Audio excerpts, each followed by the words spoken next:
El Señor esté con ustedes. Lectura del Santo Evangelio según San Juan.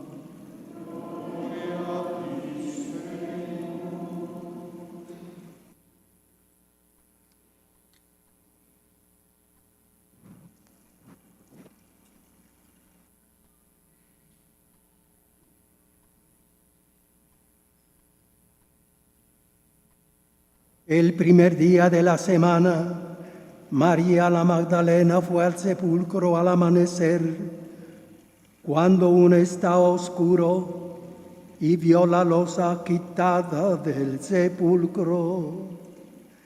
Echó a correr y fue donde estaban Simón Pedro y el otro discípulo, a quien Jesús amaba, y les dijo: se han llevado del sepulcro al Señor y no sabemos dónde lo han puesto.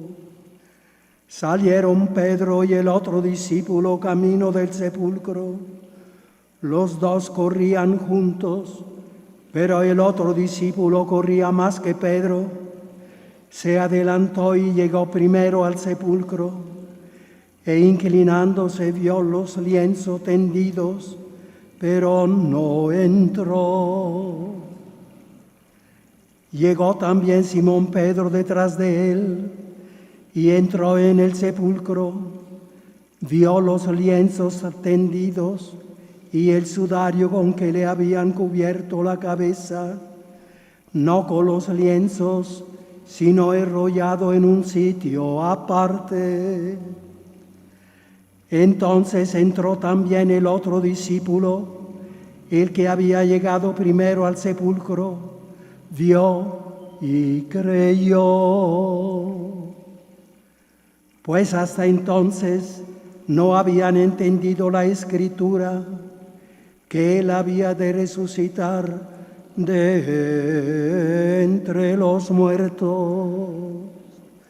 Palabra del Señor.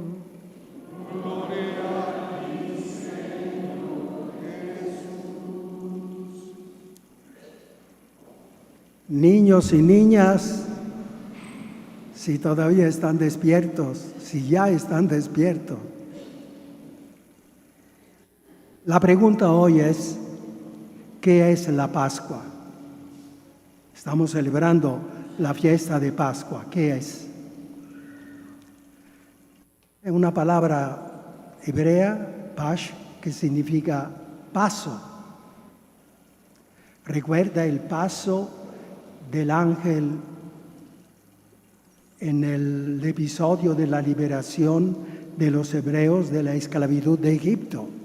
Esa cena donde tenía que comer de pie un cordero sano en una familia, de pie y con el bastón, porque tenía que estar listo para cuando se diera la orden de salir, todo, de noche. La fiesta de Pascua, del paso. El paso del Señor liberador. El punto de referencia primero de la fiesta de los hebreos, que celebraban todos los años. Jesús también, con sus discípulos, estaba celebrando esta fiesta, pero injertó en esta fiesta hebrea una realidad demasiado grande, demasiado grande. Nuestra salvación, causada por el amor, por su amor. Sabía lo que se estaba fraguando alrededor. El odio de los fariseos, la traición de Judas, una tristeza como para morirse, dijo él. Sin embargo, quiso comer la última cena con los apóstoles porque él sabía que iba a hacer algo para todos los siglos. Y por eso estamos celebrando la misa. La misa es eso, la última cena de Jesús, con todo el contenido que tiene. Entonces, Pascua, paso, paso. Y aquí, paso del Señor, no del pueblo hebreo de Egipto, que queda un recuerdo, una memoria, pero el paso de Jesús Salvador por este mundo. Bueno, niños, ya saben, he hecho la pregunta y ya he dado la respuesta, ¿verdad? Porque no era fácil, en realidad. Les he acompañado. Ahora, si ustedes han estado atentos al Evangelio, hay una cosa muy interesante. Cuando Magdalena anuncia que ya no está en el sepulcro, que se lo llevaron, los dos discípulos más cercanos a Jesús, Pedro y Juan, salen disparados hacia el sepulcro a ver qué es lo que pasaba. Pero al inicio corrían juntos, pero a un momento dado Pedro quedó atrás. Y Juan, que era más joven, corrió y llegó primero. Pero no entró al sepulcro, se asomó, no entró. Se dio cuenta que estaba vacío, pero no entró.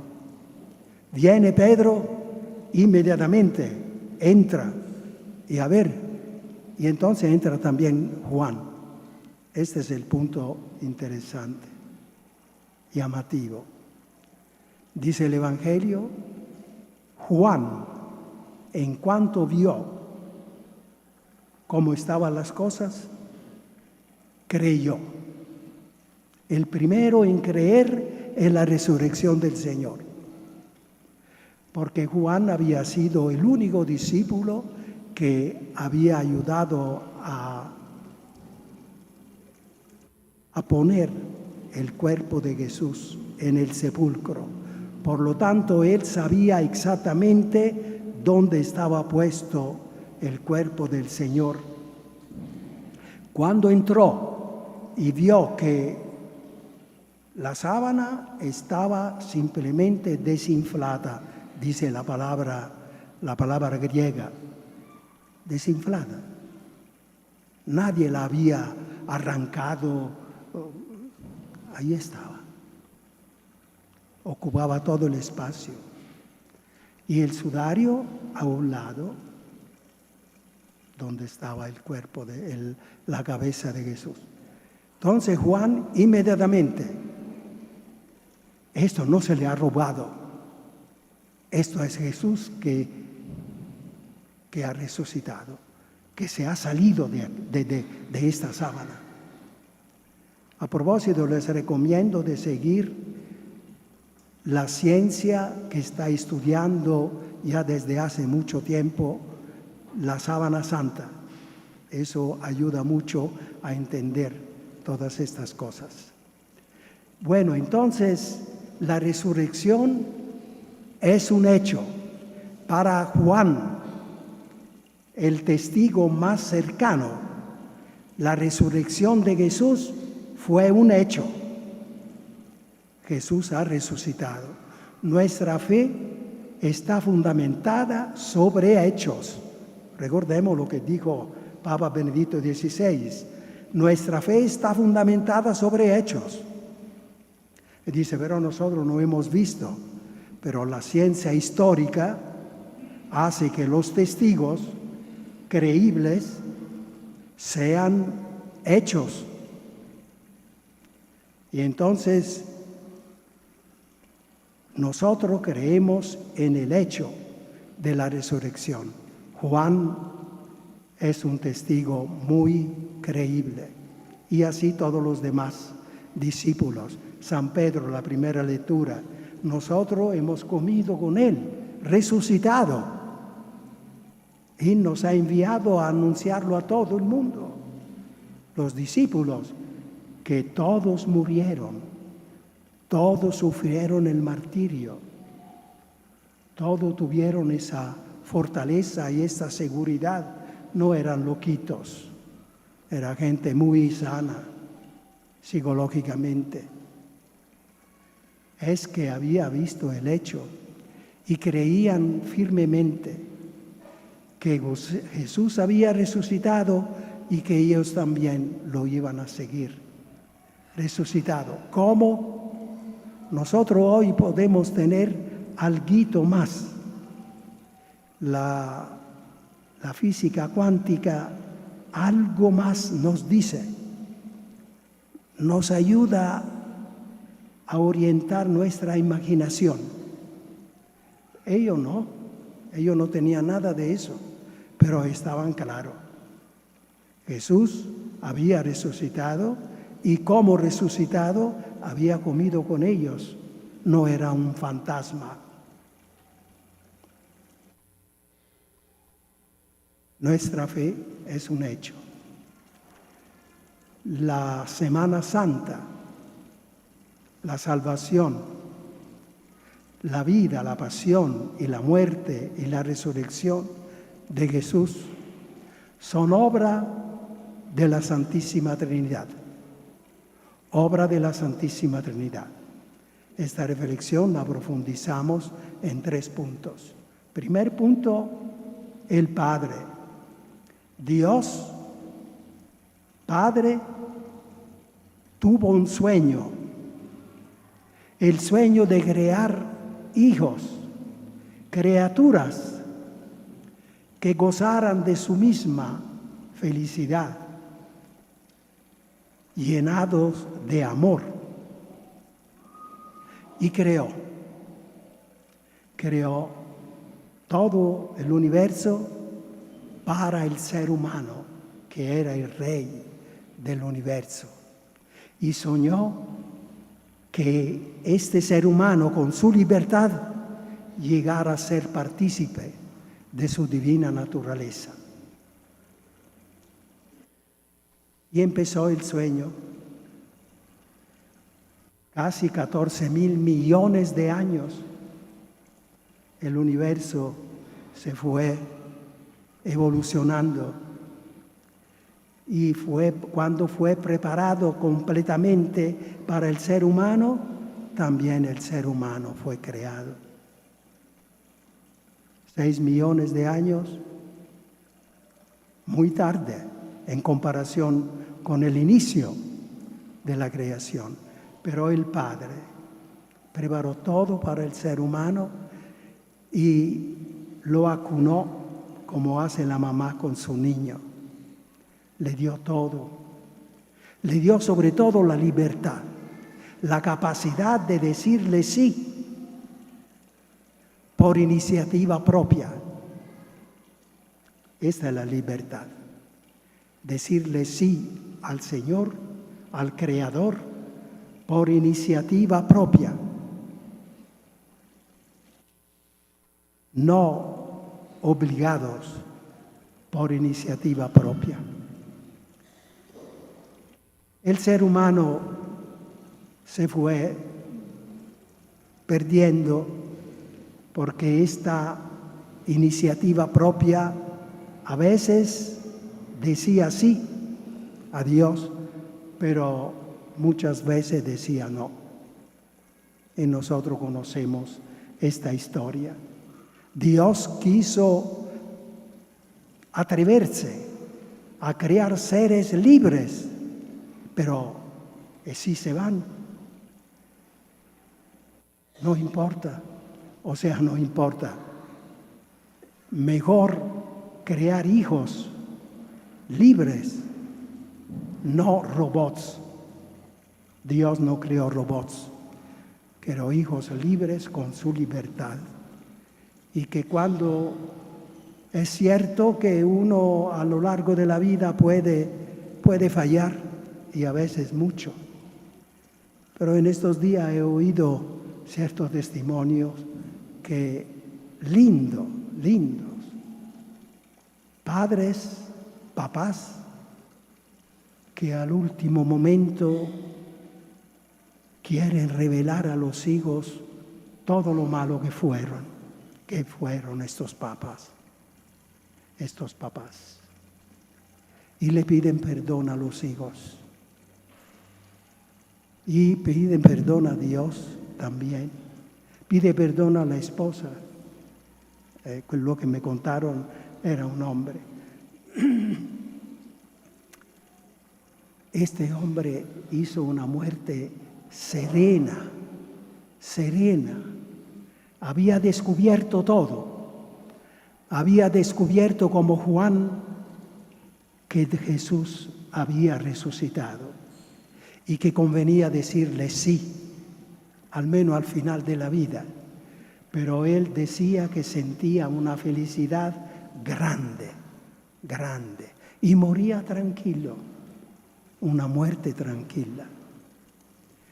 El sueño de Dios Padre. Y no fue un sueño solamente dejado allí, sino en el Hijo Jesús. Creó a todos nosotros y el Hijo es el modelo. Dios Hijo que se encarna en el seno de la Virgen María, en la persona, en la naturaleza humana de Jesús. Y tenemos la persona humano-divina de Jesucristo, el cual tiene la tarea de ponerse al frente de la humanidad para enseñarle el camino para alcanzar el sueño del Padre. El modelo, Él va adelante. Vengan detrás de mí. El que viene detrás de mí no tropieza. Vengan. Y así es la epopeya de la humanidad, de la historia humana. Este caminar de la humanidad que a través de la ciencia, a través de las relaciones, a veces a través incluso de cosas equivocadas, pero se comunican y crecen y mejoran. Un libro de la Universidad de Harvard, la historia de 6 naciones centroeuropeas, Francia, Alemania, Italia, España y otra que no recuerdo, estudiada en sus raíces hace 800 años. ¿Cómo era? Claro, la hipótesis del escritor era que el mundo había mejorado, que el mundo va mejorando. Y esta es mi idea, digamos, mi convicción muy profunda. Porque Dios, porque Jesús está guiando este mundo. Es la libertad de los seres humanos. Por eso vamos tan lentos en el mejorar. Vamos tan lento, pero vamos. Jesús ha vencido al mundo. Y cuando estos seres humanos, este mundo va mejorando y estos seres humanos tienen que darse cuenta. Porque cuando ellos hacen cosas sanas, cosas buenas, que están en armonía con lo que el Señor, que guía a la humanidad, piensa y dice y dijo e hizo, entonces cada quien que tenga conciencia que está dejando un mundo mejor para sus hijos. Esto es lo que el Señor, a un momento dado, el Señor encuentra que la gente no quiere, que los que mandaban, los fariseos, no querían este cambio, porque ellos estaban tranquilos, tenían todos los privilegios. qué hacer. Pero yo tengo que llevar adelante este mandato de mi Padre, de ser fiel en el amor para esta humanidad. Pero te van a matar. ¿Qué voy a hacer? Yo voy adelante. Esta es la voluntad del Padre, que yo vaya adelante, cueste lo que cueste. El Papa en este tiempo lo está repitiendo, esta frase. Cueste lo que cueste, fiel hasta el final. Esta era la voluntad del Padre. Por lo tanto, tendríamos que dejar a un lado lo que se creía hace cientos de años, porque la humanidad todavía no había evolucionado para entender cosas. Es como un niño que a los 3 años entiende cositas y luego a los 18 ya entiende cosas grandes. Tenemos que dejar de un lado aquella opinión de que fue voluntad de Dios que Jesús sufriera ese tormento. No, la voluntad de Dios era que Jesús quedara fiel al amor, a la humanidad, hasta el final, costara lo que costara. Hijo, Padre, si es posible, pase este cáliz.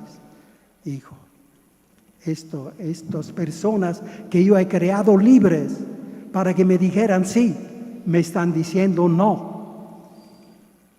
¿Qué voy a hacer? Fiel hasta el final en el amor. Sí, Padre, voy a hacer esta voluntad. Entonces, no es planificación del Padre la pasión de Jesús.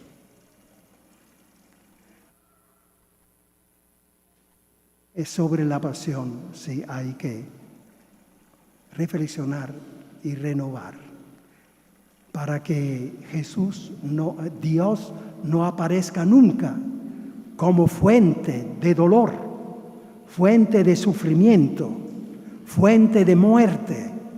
Nunca más. Nuestra fe actual, que viene de lejos, tiene mucho de eso, de creer que Dios es el autor de cosas malas. San Pablo ya lo había dicho, la muerte es fruto del pecado y el sufrimiento, que es una pequeña muerte, es fruto del pecado. Es cuando hay gente egoísta que no quiere el bien, que hace sufrir. Y nosotros sabemos, tantas veces nos confesamos, hemos hecho sufrir. Nosotros, no Dios. Y así las consecuencias. Es la consecuencia de nuestros pecados, de nosotros, no. La consecuencia mala, dolorosa, no es de Dios. Ahora, ¿cómo afrontar este sufrimiento? Con fidelidad en el amor, como hizo Jesús. Y luego con humildad, paciencia y amor. Humildad, paciencia, amor. UPA. Humildad, paciencia, amor. Se recuerda bien. Cuando nosotros hacemos eso, nosotros estamos colaborando a ese sueño del Padre, porque estamos produciendo amor, y el amor salva, el amor sana, el amor es fuente de vida. Y finalmente el tercer punto, el Espíritu Santo. El Espíritu Santo retoma todo esto del Padre y del Hijo y lo inspira, lo sugiere a la humanidad en camino para que siga el camino y llegue hasta el sueño del Padre, llegar a ser partícipes de la divina naturaleza. Por eso estamos aquí, porque el Espíritu Santo siempre nos está impulsando. Todas las veces que sentimos buenos impulsos buenos deseos, buenas intuiciones, es el Espíritu Santo que está impulsando. Hijo, hija, adelante. El camino es doloroso por el egoísmo de la humanidad, pero se va a llegar, vamos a llegar hasta el final. Y la inspiración a cada persona y la inspiración a toda la iglesia, que a veces se traduce en declaraciones de dogmas cuando son verdades fuertes, grandes, bellas, que impulsan a la humanidad a ser mejores, a seguir el camino. Nosotros entonces sigamos el camino. Estando en esta misa, estamos siguiendo el camino. Cuando nos confesamos, estamos siguiendo el camino de todo este sueño del Padre, llevado adelante por el Hijo e impulsados por el Espíritu Santo. ¡Que viva Cristo resucitado! ¡Que viva Cristo resucitado! ¡Que viva Cristo resucitado!